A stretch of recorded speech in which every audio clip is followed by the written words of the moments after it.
দেখুন, professor doctor Mohammad Yunus যিনি এই অন্তর্বর্তী সরকারের দায়িত্ব নিয়েছেন, যার উপরে বাংলাদেশের রাজনৈতিক দলগুলো, বিশেষত আন্দোলনকারী রাজনৈতিক দল সহ দেশের জনগণ ভরসা রেখেছেন।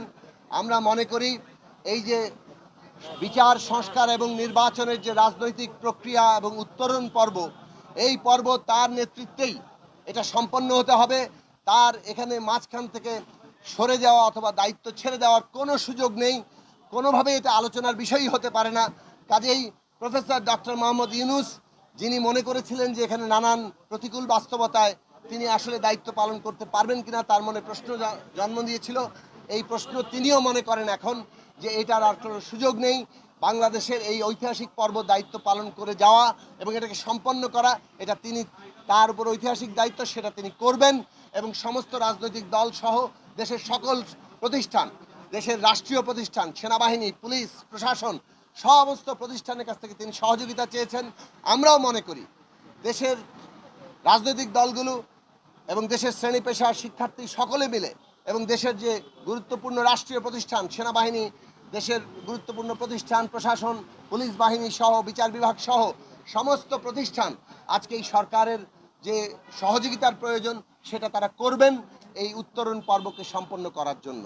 আমরা এও বলেছি কোনোভাবে যাতে রাজনৈতিক দলগুলোর সাথে দূরত্ব তৈরি না হয় এবং রাষ্ট্রীয় প্রতিষ্ঠানের সাথেও সরকারের এমন কোনো সম্পর্কের জায়গা ঘাটতি সৃষ্টি না হয় যাতে করে মনে হয় যেন সরকারের সাথে রাষ্ট্রীয় প্রতিষ্ঠানের কোনো দ্বন্দ্ব তৈরি হচ্ছে।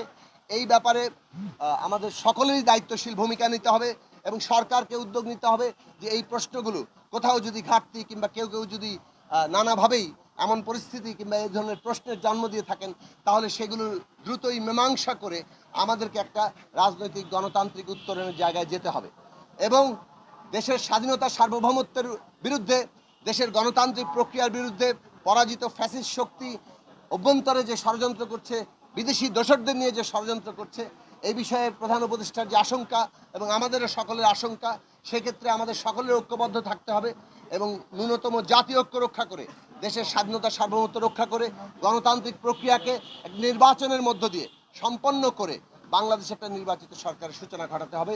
সেই প্রক্রিয়া আমরা সবাই মিলে করব। এইটা আমরা সবাই মিলে একটা আশার জায়গায়, আস্থার জায়গায় এসেছি। আশা করি আমরা ভবিষ্যতে আরও এগিয়ে যেতে পারবো। আপনাদের সবাইকে ধন্যবাদ। ধন্যবাদ। গণতন্ত্র